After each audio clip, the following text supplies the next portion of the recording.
पूजा पाठ, कर्मकांड, ज्योतिष सीखने एवं सनातन धर्म से संबंधित वास्तु शास्त्र, जंत्र मंत्र, तंत्र, शास्त्रोक्त ज्ञान प्राप्त करने के लिए जुड़े हमारे इस चैनल से। नमस्कार मित्रों, स्वागत है ज्योतिष शिक्षा के इस कार्यक्रम में आप सब लोगों का, जहाँ पर आप नित्य निरंतर अपने ज्ञानार्जन के लिए इस समय आप नक्षत्रों का अध्ययन कर रहे हैं।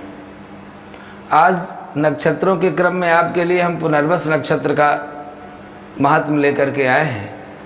यदि आपका भी जन्म नक्षत्र पुनर्वसु है तो निश्चित रूप से यह जानकारी आपके लिए अत्यंत महत्वपूर्ण है और आपको इस जानकारी को जानने के लिए यह वीडियो लास्ट तक देखना चाहिए। नक्षत्रों के क्रम में यह पुनर्वस नक्षत्र 7वां नक्षत्र है।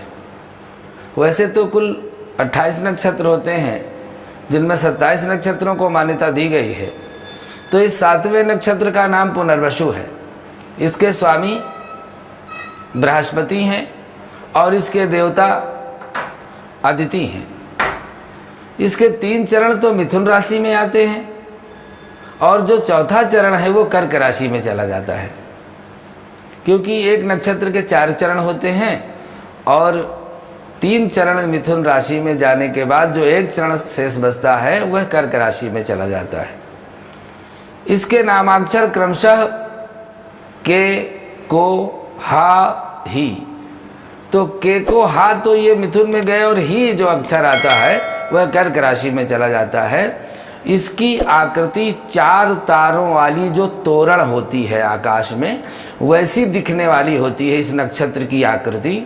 और यह वैश्य जाति के नक्षत्र हैं, चर संज्ञक नक्षत्र हैं, चलने वाले कार्य इनको पसंद हैं। और इस नक्षत्र का मुख जो है तिर्यक मुख है, थोड़ा टेढ़ा मुख है। इस नक्षत्र में जातकों का बृहस्पति, बुध और चंद्रमा का प्रभाव उनके जीवन में अधिक रहता है। इस नक्षत्र में जन्म लेने पर जन्म के समय बृहस्पति की महादशा प्राप्त होती है। जिनका जन्म पुनर्वसु नक्षत्र में होता है उनके जन्म के समय बृहस्पति की महादशा रहती है। ऐसी मान्यता है कि पुनर्वस नक्षत्र में जिनका जन्म होता है उनमें कुछ दैवी शक्तियां जरूर विद्यमान रहती हैं। इसलिए ईश्वरीय कृपा का पात्र होने की वजह से इन्हें भगवान की कृपा का लाभ समय समय पर सदैव मिलता रहता है। यह समाज में मान, सम्मान, आदर प्राप्त करते हैं तथा पढ़ने लिखने में यह बहुत होशियार होते हैं। केश सज्जा अर्थात बालों का सौंदर्य, भेंट अर्थात गिफ्ट बनाने का जो काम है वह इस नक्षत्र के लोग करते हैं। अर्थात केश सज्जा पर इनको अच्छा ज्ञान हो सकता है। गिफ्ट की जो वस्तुएं हैं उनको सजाने का सामान ये अच्छा बना सकते हैं। और एक अच्छे दस्तकार, जिनको कारीगर कहते हैं, इंजीनियर कहते हैं, वो भी बन सकते हैं। और इस नक्षत्र में जन्म लेने वाले जातक अच्छे चित्रकार भी हो सकते हैं। अर्थात अच्छे चित्र बनाना, फोटो बनाना, देख करके आँखों से और दूसरी जगह वैसी ही फोटो बना देना, यह इनके बाएं हाथ का काम होता है। इन वस्तुओं के ये विक्रेता भी हो सकते हैं, इनको बनाने वाले भी हो सकते हैं और इनके विषय में ये जानकार भी हो सकते हैं यदि जिनका जन्म इस पुनर्वसु नक्षत्र में हुआ है। वाहन जो चलने वाले वाहन है, 2 पहिया 4 पहिया, उनकी मरम्मत करने वाले कारीगर, ये हुनरबंद ऐसे लोग इसी नक्षत्र में पैदा होते हैं। वहीं पर बृहस्पति के प्रभाव से ये सत्यवादी, धनी, कुलीन, बुद्धिमान, तेजस्वी होते हैं, यशस्वी होते हैं और सदाचारी होते हैं। ऊंचे पद पर यदि कार्य करने का अवसर ऐसे लोगों को मिल जाए तो ये लोग दानी भी होते हैं तथा पर स्त्री और पराये धन से ये सदैव दूर रहते हैं, अर्थात चरित्रवान भी होते हैं।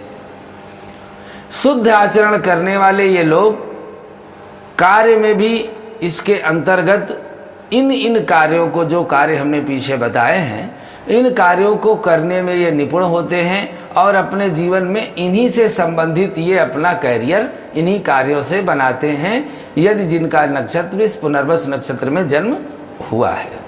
अब हम आपको ये बताने का प्रयास करेंगे कि इन जातकों का स्वभाव कैसा होता है। तो जिनका जन्म पुनर्वसु नक्षत्र में हुआ है, बृहस्पति के प्रभाव के कारण ऐसे जातक का अपने इंद्रियों पर नियंत्रण होता है। प्राय हमें बहुत कुछ खाने की इच्छा हुई तो हम उस अपनी इच्छा को रोक नहीं पाते, लेकिन इस राशि के स्वामी बृहस्पति हैं। ऐसे लोगों को अपने इंद्रियों पर नियंत्रण रखना, भूख प्यास इच्छा पर नियंत्रण रखना इनका विशेष स्वभाव होता है। यह इनके अंदर एक विशेष गुण पाया जाता है। ये सदाचारी होते हैं, व्रत उपवास और दान करने वाले, धैर्यशील, बहुत ही संतुलित और सुखी होते हैं। बुध और बृहस्पति के प्रभाव से ऐसे लोगों की व्यापारिक बुद्धि बहुत तेज होती है और ये लोग आर्थिक तथा प्रबंधन मामलों में बहुत ही कुशल होते हैं। व्यापार भी ऐसे लोग अपनी शर्त पर करते हैं। ये लोग रेत में भी यदि इनको समय दे दिया जाए तो बालू से भी तेल निकाल सकते हैं, ऐसा इनके अंदर गुण होता है। इसलिए इस नक्षत्र के लोग बहुत कंजूस भी कहे जा सकते हैं।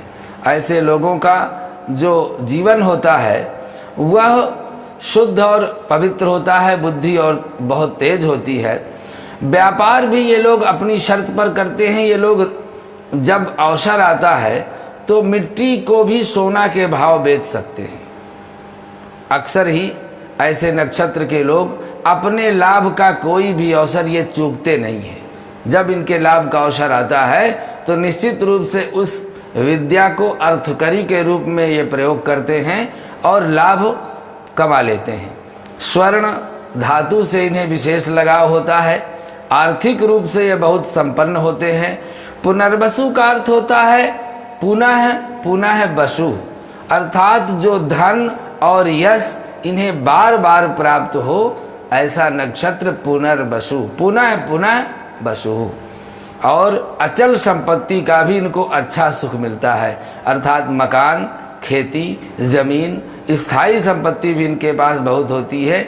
ये लोग दूध, शरबत आदि पेय पदार्थों के बड़े शौकीन होते हैं। धार्मिक आख्यानों और पुराणों आदि के अध्ययन, अध्यापन और श्रवण, भगवान का चरित्र, कथा, पुराण आदि भी सुनना इनको बहुत अच्छा लगता है। इस पर इनकी विशेष रुचि होती है। रामायण, गीता, भागवत ऐसे ग्रंथों को पढ़ना भी ये चाहते हैं, जानना भी चाहते हैं। इनसे प्रायः अधिक संतानें होती हैं। इनकी कीर्ति चंद्रमा के समान घटती बढ़ती है और यदि यह परिवार नियोजन का अनुपालन न करें तो 5 संतानें भी इनको हो सकती हैं।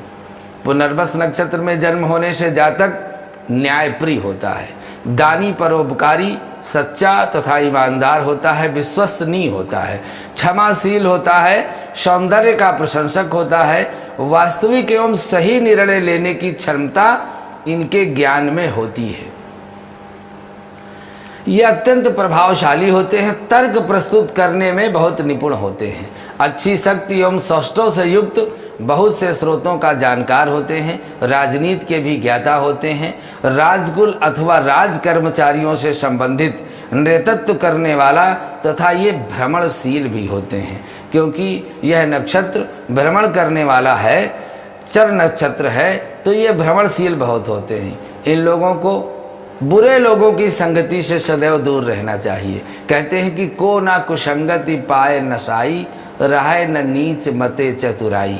कितना भी चतुर और होशियार आदमी हो, उसकी संगति बिगड़ जाए, कुसंगति का शिकार हो जाए तो निश्चित रूप से उस पर कोई न कोई दुर्गुण जरूर आ जाता है। तो ऐसे इस नक्षत्र में जन्म लेने वाले जातकों को कुसंगति से बचना चाहिए और किसी को कर्ज नहीं देना चाहिए, क्योंकि अगर इन्होंने अपने जीवन में अपने कमाए हुए धन को किसी को कर्ज के रूप में दे दिया तो फिर इनको वह वापस मिलना बहुत कठिन हो जाता है।